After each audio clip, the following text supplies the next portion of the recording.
Have you ever cared for someone so deeply that when they drifted away, it felt like gravity itself shifted? The silence they left behind wasn't empty. It echoed with every memory, every moment you thought would last forever. The Stoics believed this ache isn't weakness. It's the mind clinging to what was never ours to keep. So what happens when you finally stop grasping and start seeing? Stay with me.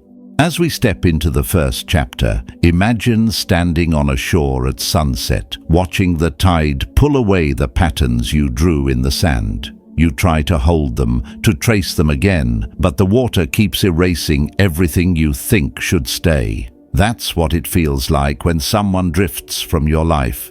You keep reaching for what is already gone, mistaking movement for meaning, mistaking permanence for love. Have you ever tried to hold on so tightly that the harder you gripped, the more distant they became? You replay the laughter, the promises, the moments that once made sense. And when the silence arrives, it's heavier than sound itself. The mind calls it loss, but the Stoics called it nature, an unfolding, not a betrayal. Marcus Aurelius reminded himself, everything we hear is an opinion, not a fact. Everything we see is a perspective, not the truth. When we become attached, we don't only bond with people, we bond with our stories about them. We imagine that what feels eternal today will still be there tomorrow, but life does not promise that. The Stoics saw this clearly. They built their peace not on illusion, but on acceptance. Nothing truly belongs to us. Not people, not moments, not even the body that carries us through this world. Epictetus said, "Never say about anything, 'I have lost it,' but say, 'I have returned it.' Every friendship, every love, every season of life is something we borrow from the universe. To understand impermanence is not to grow cold, it's to grow wise. It's to realize that love is a gift we hold with open hands, not a possession we keep by force. I once had a friend I thought would walk beside me for a lifetime. We shared everything, dreams whispered in the dark, failures laughed about over coffee, the quiet assurance that this bond would never fade. But one day, it did. No argument, no goodbye. Just silence growing thicker between our messages, until there was nothing left but space. I fought it at first, reached out, explained, tried to recreate what once was. But the more I tried, the more lifeless it became. I wasn't grieving the person, I was grieving the story, the version of forever I had written in my head. And one morning, I understood. The friendship hadn't been taken from me, it had simply completed its purpose. Marcus Aurelius once wrote, "Accept whatever comes to you woven in the pattern of your destiny, for what could more aptly fit your needs." I realized letting go wasn't surrender, it was alignment. It was returning to the rhythm of nature. Things begin, things end. That cycle is not cruel, it's sacred. It's what allows life to keep breathing. Think of impermanence like the ocean's tide. You can try to hold back the waves, but your strength will fail long before theirs does. Resistance only exhausts you. But if you learn to float, to move with the current instead of against it, you discover something miraculous. The calm you were searching for was never in control, it was in surrender. The Stoics practiced this daily through premeditation malform, the premeditation of adversity. They would visualize loss before it arrived, not to suffer twice, but to suffer less. To remind themselves that every joy carries the possibility of departure, and every ending carries the seed of new peace. Seneca once said, "He who fears death will never do anything worthy of a living man." Replace death with change, and the truth remains. The fear of loss paralyzes more lives than loss itself ever could. You can spend your days clutching people, clinging to certainty, praying for permanence, or you can open your hands and live. The first path ends in exhaustion, the second in freedom. When we stop resisting impermanence, something subtle happens. Gratitude replaces greed. You begin to cherish each conversation, each smile, each fleeting day, not because you expect it to last, but because you understand it won't. The present moment becomes enough. And isn't that what peace really is? Not the absence of pain, but the presence of acceptance. Ask yourself, what are you still carrying that's already gone? Whose memory still lives in your mind because you've mistaken attachment for devotion? Maybe it's not love you're holding on to. Maybe it's fear, the fear of emptiness, of not knowing who you'll be without that connection. But the Stoics would remind you, emptiness is not absence, it's space, space where new strength can grow. There's a story of Zeno, the founder of Stoicism. He once lost everything in a shipwreck. His fortune, his cargo, his future, all gone in a single storm. When he reached land, penniless, he said, "Fortune, you have done well to shipwreck me and send me back to philosophy." He didn't see loss as punishment. He saw it as purification. Every ending strips away what is borrowed until only what is truly ours remains, our character, our discipline, our reason. Those are the things no tide can take. The truth is, we suffer not because life changes, but because we believed it never would. The Stoic mind prepares for both gain and loss with equal grace. It says, "I will love deeply, but I will not cling. I will enjoy fully, but I will not demand." This is not coldness, it's clarity. To love in the Stoic way is to hold with open hands and steady eyes, knowing that beauty is inseparable from transience. The flower is no less beautiful because it will wither. It's more beautiful because it will. So when someone leaves, do not curse the emptiness. Sit with it. Let it teach you what remains. You'll find that beneath the ache, there's something untouched. Your awareness, your capacity for calm, your ability to choose how you respond. The Stoics called this the inner citadel, the fortress of reason within the storm of circumstance. That fortress is built every time you accept what is, rather than mourn what was. If you can see impermanence clearly, loss transforms from an enemy into a teacher. It reminds you that nothing is owed, and therefore everything is a gift. It teaches you to meet life as it comes, grateful, unafraid, unentitled. To walk with open hands, not clenched fists. To say goodbye not with bitterness, but with understanding. To let go, not because you stopped caring, but because you finally learned how to love without fear. And maybe that's where freedom begins. Not in possessing, but in perceiving. Not in holding on, but in standing still while everything else flows. You become like the Stoic, standing at the edge of the sea, unbothered by the waves, smiling at their rhythm. You know now what they knew, that everything borrowed must return, that everything passing is proof that life is still moving, and that peace belongs not to those who cling, but to those who understand. From here we move deeper, not just into acceptance, but into mastery. Because knowing life changes is only half the path. The next step is learning how to control the one thing that never leaves you, your own mind.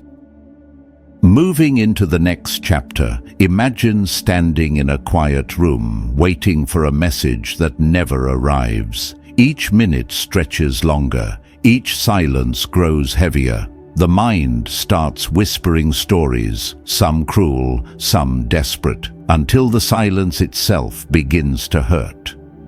But the silence is not the enemy. The mind is.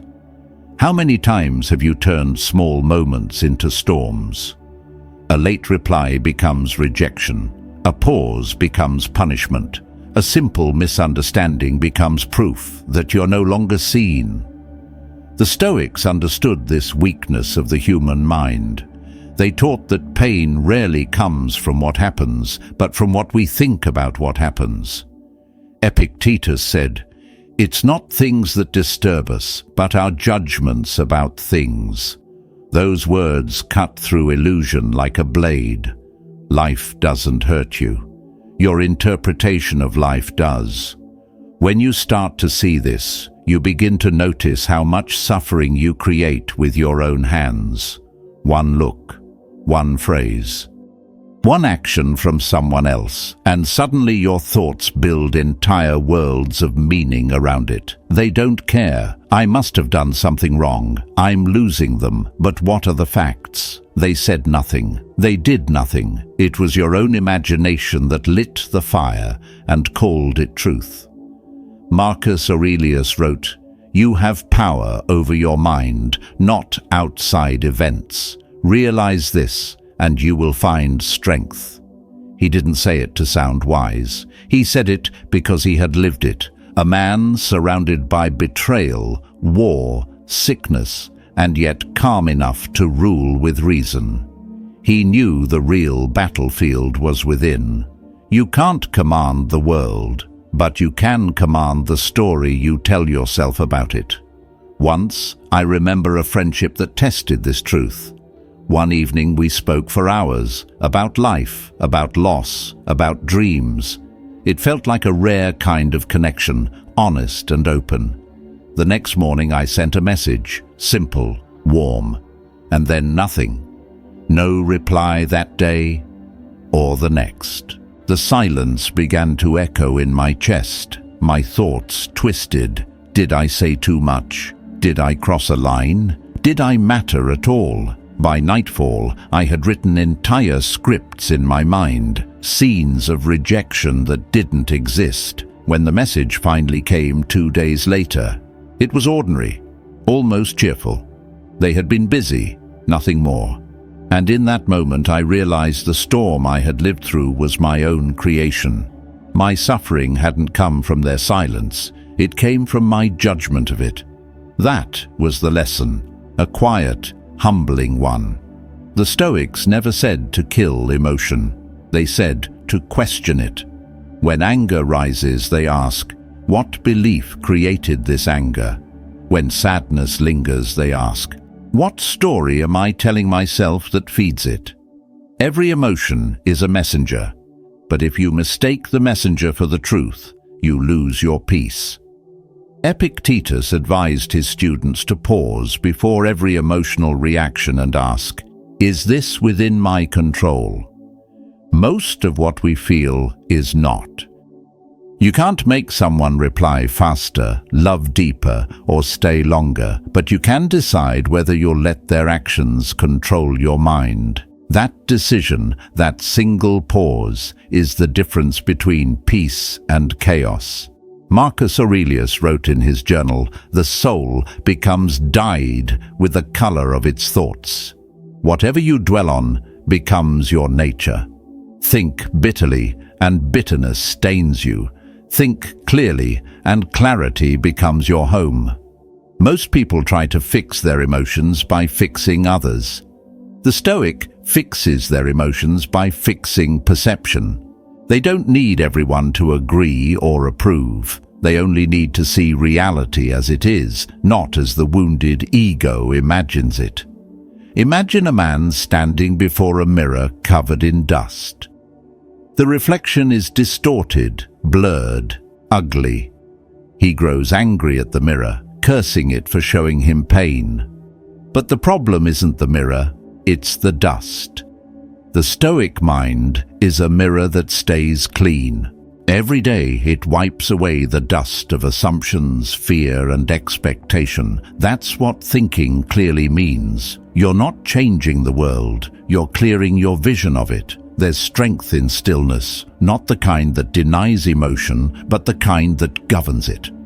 The Stoic doesn't say, I will never feel anger. He says, when anger comes, I will not become its slave. He doesn't say, I will never feel pain. He says, when pain comes, I will not mistake it for defeat. That's sovereignty, the quiet authority over your inner state.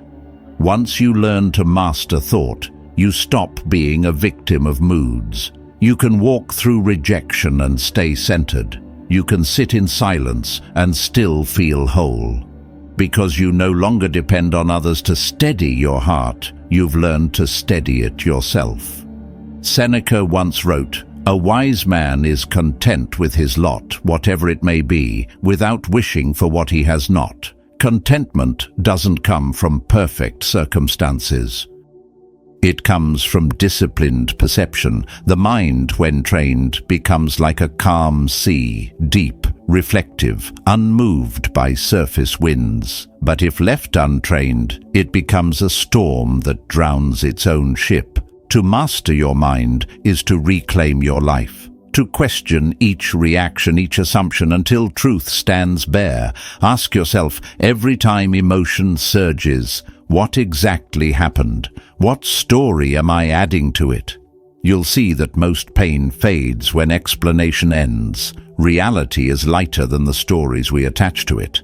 I've learned that emotional control isn't about pretending to be above feeling. It's about recognizing that every feeling begins as a thought, and every thought is a choice. The Stoic mind is trained to choose wisely, to let reason lead even when the heart trembles, to respond, not react, to observe, not obsess. The moment you realize that emotions are guests, not masters, you become free. You can welcome them, listen to them, but you don't hand them the keys to your life. You don't let them decide your worth, because worth, like peace, doesn't depend on approval. It depends on awareness. So when silence comes again, when the message doesn't arrive, when the friend withdraws, when the warmth fades, breathe. See it for what it is. A moment. A passing cloud. You don't have to name it storm. You don't have to drown. This is where true detachment begins, not in feeling less, but in thinking clearer. Not in closing your heart, but in opening your mind. The storm doesn't stop. You stop shaking. And from that stillness, a deeper strength begins to form. The strength not just to face loss, but to prepare for it before it even arrives. That is where the next lesson begins. Advancing to the third chapter, picture yourself walking through a quiet house before dawn. The air is still, but your heart is uneasy. You look at the things you love, the photo on the wall, the empty chair, the messages you hope will never stop coming, and for a moment, a single thought pierces through. What if one day all of this is gone? Most people push that thought away. The Stoic doesn't. He invites it in. We've been told to stay positive, to ignore fear, to look away from loss. But the Stoics knew that avoiding reality only makes it strike harder when it arrives. They practiced something few today dare to do. The art of premeditation malform, the premeditation of adversity. It means to face what you fear before it faces you, not as punishment, as preparation. Marcus Aurelius wrote, "Do not disturb yourself by imagining the whole of your life's troubles at once. Rather, as each arises, meet it with calmness and self-control." That is the discipline of the Stoic mind. It looks at the storms ahead without trembling. It walks into uncertainty with open eyes. Because fear loses power when it is named, and pain softens when it is expected. Now imagine someone you love deeply, their laughter, their presence, the small ways they anchor your life. Now imagine waking one day and they're gone, not in cruelty, but in the natural rhythm of things. Your instinct is to resist that image, to shake it away. But the Stoic faces it fully. He says quietly, "This too can happen," and by doing so, he becomes unbreakable. I once had a friend who told me they were leaving the country. Not tomorrow, Not next week, but soon. The thought of it stung. My first reaction was denial. It won't happen, I told myself. Something will change. But that illusion only deepened the wound. So I turned to the practice. Each morning before the day began, I imagined life without them. I pictured the familiar spaces made silent, the conversations that would never return. At first, it felt cruel. Then something shifted. The fear began to lose its teeth. When the day finally came, it still hurt, but it didn't destroy me. I had already lived that departure 100 times in my mind. Seneca said, "He robs present ills of their power who has perceived their coming beforehand." That's the truth most people miss. When you think about loss, you're not inviting misery, you're training strength. You're loosening the grip that fear has on your peace, because everything you love, everything you depend on, is temporary. The Stoic doesn't mourn this. He honors it. Impermanence gives life its flavor. Mortality gives meaning to the moments we might otherwise waste.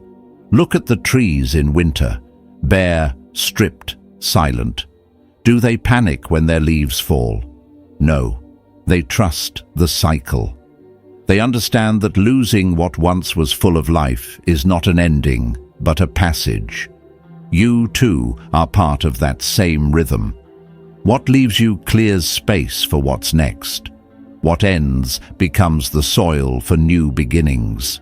In practicing negative visualization, you don't wish misfortune into existence. You accept that existence already includes misfortune. The wise prepare not to suffer more, but to suffer well. Epictetus advised his students to greet each morning by saying, "Today I will meet interference, ingratitude, arrogance, betrayal, not as prophecy, but as armor, so that when these things come, you don't break. You nod, you breathe, you respond with reason. The weak pray for an easy life. The Stoic trains for a real one. To picture the worst is not to surrender to despair. It is to recognize that the world owes you nothing and that peace is earned, not given. When you face loss in your imagination, you shrink its shadow in reality. What once terrified you becomes manageable, almost gentle.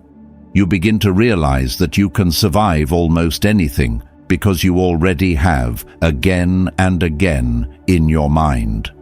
There's a quiet dignity in this practice. It strips away illusion.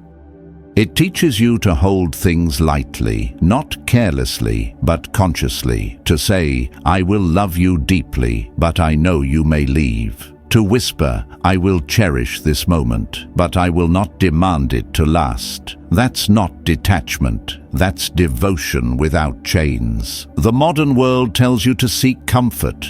The Stoic seeks clarity. To sit alone at dawn and imagine life without what you love is not cruelty, it's courage. It's the act of fortifying the heart before life tests it. Because when you prepare for change, you stop being a victim of it. And when pain finally comes, as it always will, you won't beg for it to end. You'll meet it like an old acquaintance. You'll say, "I knew you would come, and I'm ready." That readiness is strength. That calm is freedom. Seneca once wrote to a friend, "No man is more unhappy than he who never faces adversity, for he is not permitted to prove himself." The Stoics believed that adversity is not punishment. It's proof. Proof of your discipline. Proof of your endurance. Proof that your peace is not made of glass, but of tempered steel. If you live long enough, everything you love will change shape. People will leave. Circumstances will shift. Even the body you wear will fade. The untrained mind fights these truths and breaks under their weight. The trained mind bows to them and becomes untouchable. So practice in small ways. Imagine your favorite cup shattering, your plans falling through, your loved one walking away. Then breathe. Accept. Remind yourself, This too belongs to nature. What you're really training is not detachment from life, but intimacy with its reality. The Stoic does not hide from fate, he befriends it. And in befriending it, he discovers the strange, luminous peace of someone who can lose everything and still remain whole, because he understands that the universe never takes without also returning, sometimes not in the same form, but always with a lesson hidden in its hands. This is how resilience is born, not from denial, but from rehearsal, not from hoping the storm passes, but from learning to stand in the rain. You prepare not to avoid loss, but to endure it with grace. And once you realize you can face what you fear, the world stops holding power over you. At this stage, the heart grows quieter. The mind grows sharper. You begin to see that fear is not the signal to retreat. It's the signal to train harder. From here, we move toward the next discipline. The most liberating of all. Learning to release what was never yours to control. From here, imagine standing in front of something you've tried to hold together for too long, a friendship that faded, a relationship that stopped reaching back, a silence that answers louder than words. You've done everything right. You've given your best, waited with patience, spoken with honesty, yet still it slipped away. And now you're left wondering, what more could I have done? That question has broken more hearts than betrayal ever did, because behind it hides a truth we resist. Not everything is ours to fix. Marcus Aurelius once wrote, "You have power over your mind, not outside events. Realize this, and you will find strength." The moment we forget that, we hand our peace to circumstances we cannot command. We try to manage another person's emotions, shape their choices, predict their love. But no matter how much we give, we cannot govern the heart of another. The Stoics called this the first discipline, the distinction between what depends on us and what doesn't. And most of our pain comes from crossing that line. I once knew someone who kept trying to prove their worth to a partner who had already stopped listening. They planned, they pleaded, they adjusted every part of themselves, but each attempt only deepened the distance. They weren't loving anymore. They were negotiating with silence. When they finally stopped chasing, the world didn't collapse. It became quiet. In that quiet, they discovered something radical. Peace isn't earned through control. It's reclaimed through acceptance. Seneca warned, "It is not that we have a short time to live, but that we waste much of it. And one of the greatest wastes is trying to change people who don't want to change. You can remind, but not reform. You can inspire, but not impose. Your responsibility ends where another's freedom begins." Think of control like a circle drawn around you. Inside it lies your thoughts, your actions, your responses. Beyond it, the moods of others, the turns of fate, the flow of time. Most people live outside their circle, trying to move what isn't theirs. The Stoic lives inside it, refining what he can. That's where power becomes peace. There was a season in my life when I thought that being good would guarantee love, that patience would earn loyalty, that effort could rescue what was dying. I learned the hard way that virtue doesn't always change others. It changes you. It strengthens your integrity while the world around you unravels. Epictetus said, "When you are offended, remember that it is your opinion that has offended you." The same applies to loss. It isn't the absence that destroys us. It's our interpretation, the story that says, "I should have been enough. I should have stopped this." But the Stoic rejects that illusion. He reminds himself that nature moves according to reason, not preference. People come and go, not as punishment, but as part of the flow of things. So when someone leaves, don't chase. Don't collapse into questions that have no answers. Instead, return to your circle. Ask yourself, what is mine to control right now? Your response, your conduct, your clarity. That's where freedom begins. The truth is, letting go isn't surrender. It's alignment. You stop demanding that life obey you and start working in harmony with its rhythm. When you cease grasping for what isn't yours, your hands finally open, ready to build what is. Because what stands in the way, as Marcus said, becomes the way. The rejection, the loss, the silence, they are not barriers to peace. They are the training ground for it. At this stage, you start to see with new eyes. You realize that control was never the goal. Mastery of self is. And when you hold that mastery, the world can turn in any direction, yet you remain steady. From here, the perspective widens even more. The question is no longer, how do I regain control, but how do I see beyond this moment? That's where the next truth of Stoicism begins, learning to step back and view your life from the higher ground of reason, the vast and liberating lens of the bigger picture. At this stage, imagine yourself standing in the middle of what feels like an ending, the silence after loss, the ache that lingers long after words have faded. You look at the pieces and wonder how something once so alive could vanish so completely. But if you listen closely, beneath the weight of grief, there is another voice. The Stoics taught that our suffering often comes from losing perspective. When pain arrives, our world shrinks to its size. We forget everything else that still exists beyond it. The sunrise, the breath, the strength still pulsing quietly within. Marcus Aurelius wrote, "You have to assemble your life yourself, action by action, and be satisfied if each one achieves its goal as far as possible." He knew that no single event, no single heartbreak defines the whole story. It only tests the spirit that carries it. When the mind fixates on loss, it builds walls around the wound. But wisdom demands space. Step back.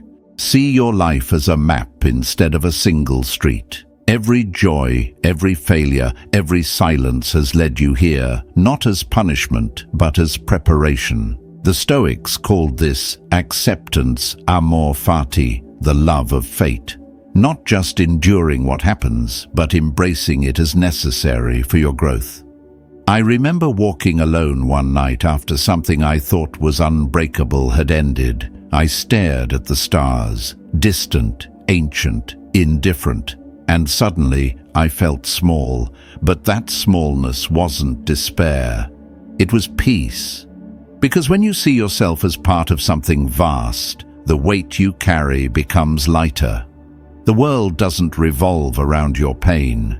It moves through it, carrying you with it toward new beginnings you can't yet see. Seneca once said, "Time discovers truth. Time heals what reason cannot. Pain feels endless only when you're standing too close to it. Step back and you'll notice that every season of suffering has already passed once before. You've survived storms that once felt permanent. You'll survive this one too, because time, when met with patience and virtue, always reveals meaning. To the Stoics, life was a river, not one to be tamed, but one to be understood. You can't stop the current, but you can learn to move with it. Resisting the flow only exhausts you. Acceptance, not apathy, is strength. To look at what's happened and say, it was part of my path. To believe that every ending refines, not ruins, the person you're becoming. Think of your life as a great book. Your life is a book written by time itself, and every page, whether of joy or pain, belongs. But all of them belong. Without the darker pages, the light would mean less. Without the storms, the calm would not feel sacred. Marcus Aurelius reminded himself daily, "Time is a river, a violent stream. As soon as something is seen, it is carried away, and another takes its place." The moment you understand this, you stop clinging to what was. You begin to flow again. One of the quiet miracles of reflection is realizing that nothing truly wasted you. Every person, even the one who hurt you, shaped you. Every heartbreak stripped away illusion and revealed something unshakable beneath it. That's what the Stoics meant when they said, adversity introduces you to yourself. So ask yourself, 5 years from now, will this moment still define you? Or will it become the reason you grew stronger, calmer, more grounded? Perspective transforms pain into power. It allows you to say, this didn't destroy me, it refined me.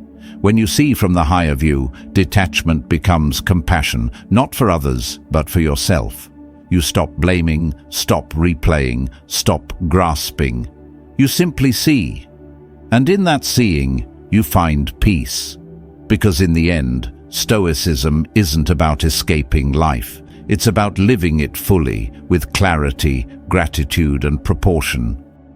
You stop asking, why did this happen to me? And start asking, how can I use this well? From this vantage point, you realize that every ending is an invitation to rebuild, to rediscover, to return to the self that was never truly lost. The chapter closes, but the author remains, and that author is you. So take one last look at what's behind you, honor it, then walk forward with calm steps. What's waiting ahead is not emptiness, it's expansion, the freedom that comes when you finally understand that your peace was never out there. It was always within you, waiting to be seen. In the end, detachment is not the absence of love. It is the presence of understanding. It is knowing how to hold someone with open hands, to give without expecting, and to release without resentment. The Stoics taught that peace is not found in keeping what life must take, but in accepting that nothing truly belongs to us except our own mind and actions. Marcus Aurelius reminded himself that everything borrowed must return. When you live by that truth, every moment becomes more sacred, every connection more sincere. You stop trying to possess what was only meant to pass through your life, and you start to appreciate it for what it is, not what you wish it to be. So when someone drifts away, let it not break you. Let it reveal how deeply you can still remain whole, because peace is not born from control, it is born from clarity. To see things as they are, to feel them fully, and still stay calm within. If this message speaks to you, leave a simple comment below. Inner peace. Let that be your reminder to return to yourself each time the world tries to pull you away. And if you found stillness in these words, stay with the journey. Subscribe to continue learning how to meet life with reason, courage, and grace. No matter what changes around you, remember this. You are never empty when you live with awareness. The heart that accepts will always find peace. The mind that understands will always remain free. Keep walking with calm strength, because the next lesson may be the one that completes the change already beginning within you.